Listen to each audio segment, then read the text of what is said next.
Hello friends, welcome to சமைக்க போவது யார். இன்றைக்கி சமைக்க போவது யாரில் நம்ம ஒரு சூப்பரான இந்த சம்மருக்கு ஸ்பெஷலான சர்பத் ரெசிபி இதை பார்க்க போகிறோம். உடல் சூட்டை தணிச்சு உடம்பை எப்போதுமே குளிர்ச்சியை வச்சுக்க ஹெல்ப் பண்ணக்கூடிய இந்த நன்னாரி சர்பத்தை தான் நம்ம எப்படி பண்ணுறதுன்னு பார்க்க போகிறோம். இது ரொம்ப ரொம்ப ஈஸியான டேஸ்டியான சர்பத். வாங்க எப்படி செய்கிறதுன்னு பார்க்கலாம். இந்த கப்புக்கு ஒரு 3 கப் தண்ணி எடுத்துக்கலாம். நான் இங்கே கடையில் நம்ம கிடைக்கக்கூடிய எசன்ஸ் தான் நான் சேர்த்துக்கிறேன் நன்னாரி சர்பத்துக்கு. அதை ஒரு 4 டேபிள் ஸ்பூன் அளவுக்கு நான் சேர்த்துக்கிறேன்.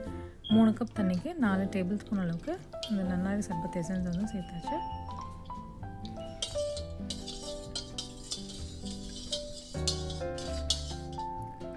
இப்போ நம்ம இது கூட ஒரு ஹாஃப் லெமன் சேர்த்துக்கலாம். லெமன் ஜூஸ் இந்த சர்பத்தோடு நீங்கள் சேர்த்துக்கோங்க.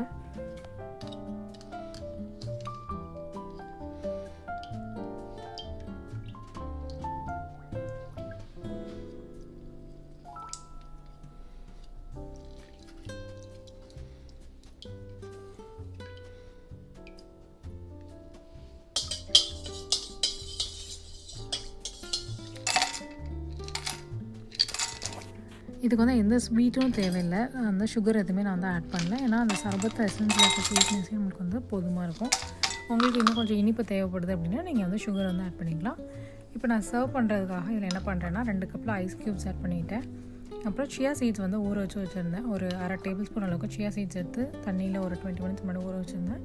ஸோ அந்த சியா சீட்ஸை 2 ஸ்பூன் நான் போட்டுக்கிட்டேன். உங்களுக்கு நிறைய போட்டால் பிடிக்கும் அப்படின்னா நீங்கள் இன்னும் கொஞ்சம் எக்ஸ்ட்ராவாக போட்டுக்கோங்க. போட்டுட்டு நம்ம மிக்ஸ் பண்ணி வச்சிங்கன்னா அந்த சர்பத்தையும் நான் இதில் ஆட் பண்ணிக்கிட்டேன்.